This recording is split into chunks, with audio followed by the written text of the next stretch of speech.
do you think moms groups can help alleviate that sense of loneliness? Or I guess a better question might be, what do you recommend that these women, what might be the big first step that they might take if they recognize that, yes, I am trying to be this super mom?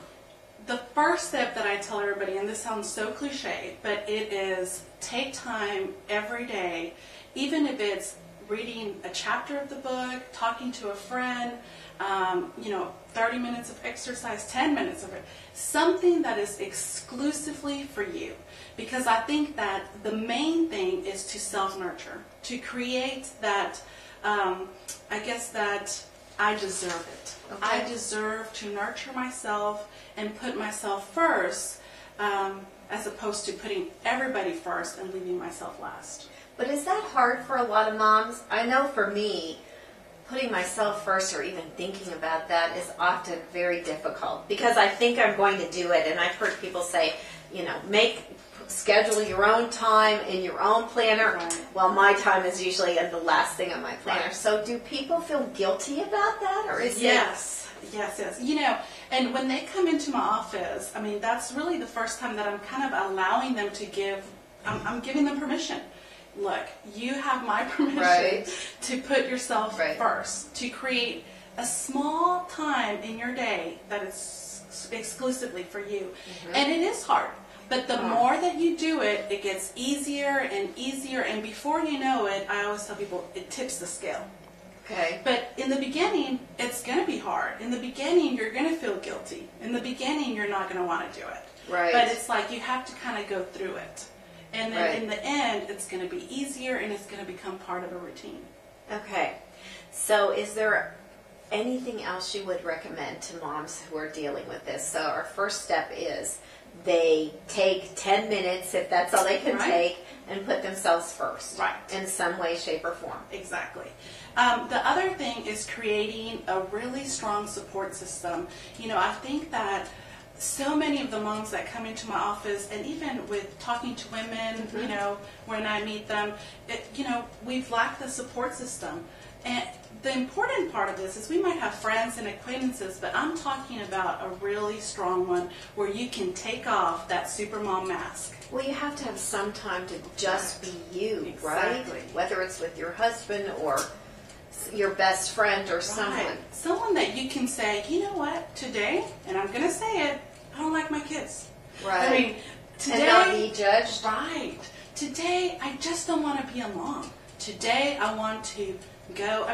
Just the other day, I had this little light bulb. I'm a mom of 2, and I was at the mall in the play area, and I realized that it had been a long time since I went to the mall to shop. Merely to shop. Wow. It was mostly, I would go to the mall because they have a play area and we can kind of, cover all bases. Sure. But I was sitting there and I saw other, single women, or they look single, I don't know, they might have been taking time for themselves, but they were without kids, and I realized, I haven't done that in a long time. Right. So you need to take your own advice. Exactly. And so I think that having those awareness and following through is really going to help you not be burnt out. So do you hold your clients accountable to that follow-through piece? I do, and I always, sometimes I always tell them, you're going to be mad at me. I usually tell them by the second session, I'm going to say, sometimes you're not going to like me. Yeah. You're not going to like me because I'm not here to enable you. Right. I'm here to really help you see it in a different light. So we're talking about changing a behavior that in the end, I'm sure is a bit of a challenge, but if you faithfully try to make those changes, you could see a big result. Right, and I'm not, Angie, I'm not talking about totally neglecting your kids. Right. But I'm talking about creating that space that is just you. Right. I always say inside a supermom always lies a struggle between the mother and the woman. That's a good point. That's a really good point. Well, if you... Keeping in mind, you've talked to, I'm sure, thousands of women over your 10-year career. If there's one mistake that women make, especially in dealing or trying to be this super mom, what do you think that would be? I can state it very simply, and that is we lose ourselves. That's true. we completely allow this role of a mom to shape who we are. And by doing that, I always say we kind of ride the good mom, bad mom roller coaster. If we're doing everything good for our kids, if we're, neglecting all of our needs and just focusing on our family, then we perceive ourselves to be good moms. But if we kind of slack a little and allow ourselves to evolve as women, that guilt comes in and we immediately perceive ourselves as being bad moms. And I think that really becomes a critical factor in anxiety, depression, and loneliness. Right. So taking that a step further, does this come into play when we see so many parents, particularly moms, who just get so involved in doing their kids' homework for them, for example, because they're afraid that Johnny isn't going to be in the National Honor Society, or they're taking them to 50,000 lessons for sports, just to enable them to be better at whatever endeavor they're trying to accomplish. Does this play a role in that? Yes. Well, good kids means good moms. Yes, of course. And so if we have star athletes, if we have, A honor rolls, then we're doing a good job. Okay. But if our kids are misbehaving, I mean, I'm sure we've all have seen that woman at Target or Walmart who we all have been, who is frozen with just embarrassment when their child is throwing a tantrum.